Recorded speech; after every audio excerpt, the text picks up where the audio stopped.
The Ramblings of Bry, the Ramblings book. Hello. Welcome to my book. This isn't a book, as you will find out shortly. This is me, Bry, my thoughts, observations, opinions and ideas about this thing we call life. It is simply me emptying my head, which is often like a ransacked office. You will see that there is no index. This is a dip into book. Just flick through and hopefully there will be something interesting to read. You may agree or disagree with much of what is written here, but that's fine, as I stand in the puddle of my own truth. However, I hope that you enjoy reading this and can keep an open mind. This book is dedicated to all the mums out there, all the mums to be, and the mums that were.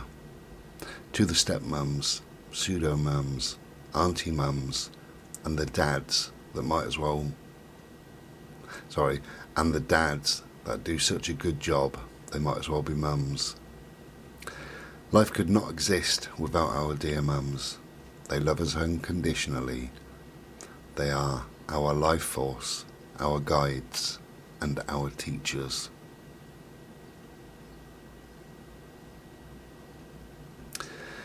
So, let's start this off with an easy one. What's the meaning of life? Firstly, we have to look at what meaning actually means.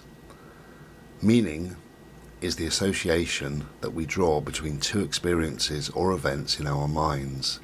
Meaning is not something that exists outside of ourselves.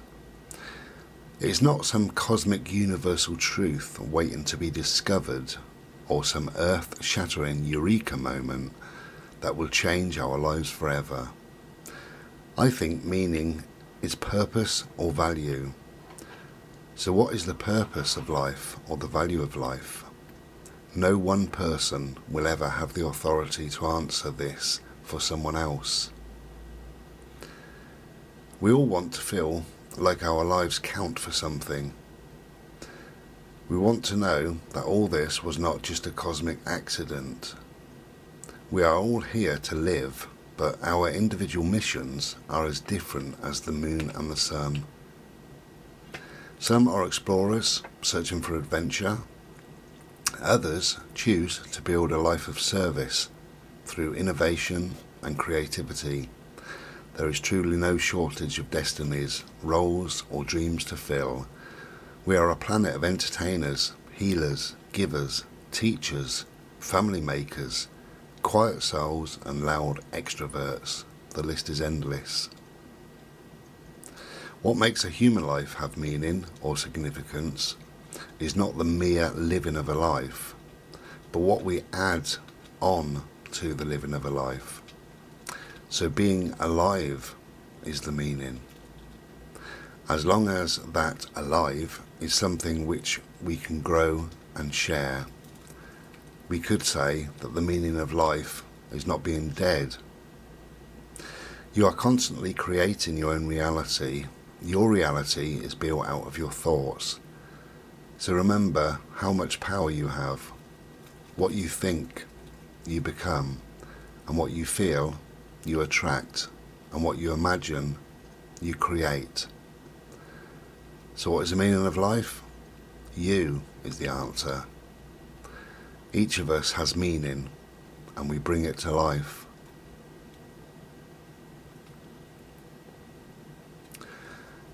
Living life on my terms. I am no better and no worse than anyone else living on this planet. Read that again. However, I do try to live life on my own terms. I will try to explain, and if you think I have been condescending or patronising, or you think that I am gloating and saying I am better than you haven't understood, and I'm sorry. I lived my life fitting in, doing what seemed right in the way everyone else did. I thought it would bring me happiness. It never did. I was brought up to toe the line, be a good boy, keep my head down, don't make waves and get on with life. I didn't know there was another way of living, one that brings amazing satisfaction, happiness, fulfillment, passion and joy. I did what my mum and society expected, but I felt dead inside. I was overcome with a state of fear, dread and panic at the thought of living like this forever, and was completely unhappy. I was passionate about music, art and nature, but I spent years working like everyone else, often in jobs I hated. What had happened to my life? The one that I thought I'd have, the one where I was happy, fun-loving, passionate, enthusiastic and wanted. I had done what seemed like the right thing to do, but felt empty and sad. I would always question why I felt this way, as all around me no one else seemed to mind living that way. They never complained or spoke to me about what they wanted out of life. It seemed that no one had any dreams or plans. I knew something had to change, but I didn't know how. I didn't know exactly what, and I was scared. I was coming to the end of living this way, but had no real idea of what I might do or how. I grabbed hold of my life and ran with it, petrified of someone dragging me back into what I had been. It worked. I had escaped that life, that way of thinking, and nothing would stop me now. I call this following your bliss. I speak more about this in the section Work-Life Balance. Here are some truths about change that instinctively you know, which have been covered over by years of living your life to fit someone else's mould. I hope you can see the importance of living life more on your own terms and maybe take steps to live your life your way. Happiness is so important. The happier you are, the more content you feel. You feel healthier, people enjoy your company, you sleep better, and will live longer. If something in your life isn't making you happy, change it. Take responsibility for everything in your life. Find the direction you want to head in and do only that. That is your focus. Push forwards and never take your eye off of that direction. You must feel connected to what you need to change and the new direction. Let your heart and mind lead you. Society doesn't know what's best for you, only you know that. And by believing that and acting from that place, you have the power to create a glorious change in your life. In life, we get taught to go after what's sensible, what seems like the best option. We are not told to set our sights too high for fear of failure and disappointment. We get pointed in a direction of what we should do rather than what we want to do, and we swallow this bollocks. If you want to live your life on your own terms, you must step above these things. Be yourself. Go where you like. Wear what the fuck you like. Do what makes you happy. Live your life for you. You only ever have to impress yourself. You only ever have to please yourself. People either catch up with you or they fade away. Most people will live the same year over and over again until they're 70 and call that a life. For me, it is a nightmare. I have always wanted and needed more. Think about how your life would look if you were truly living in the way you want. Dream about it, write about it, visualize it, feel it, really feel it, because life is for the taking.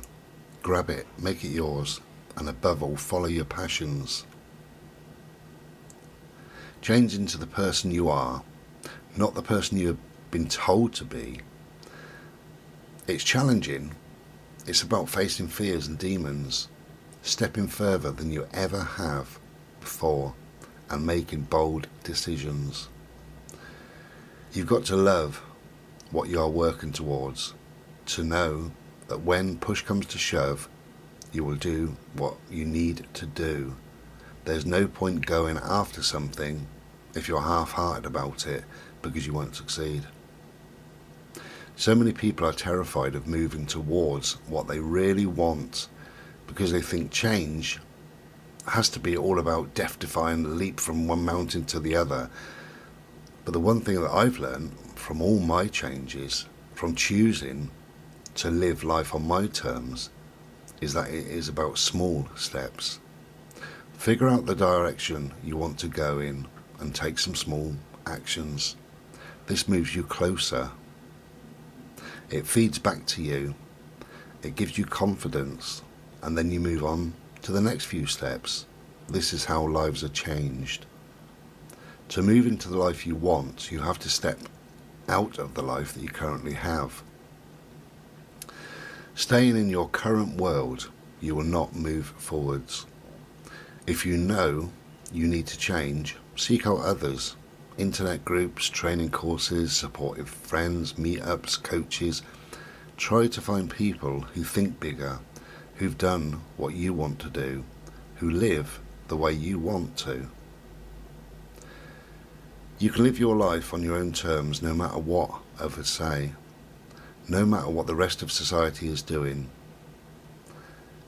If that's not for you, if you don't believe in it, if it doesn't make you happy, don't do it.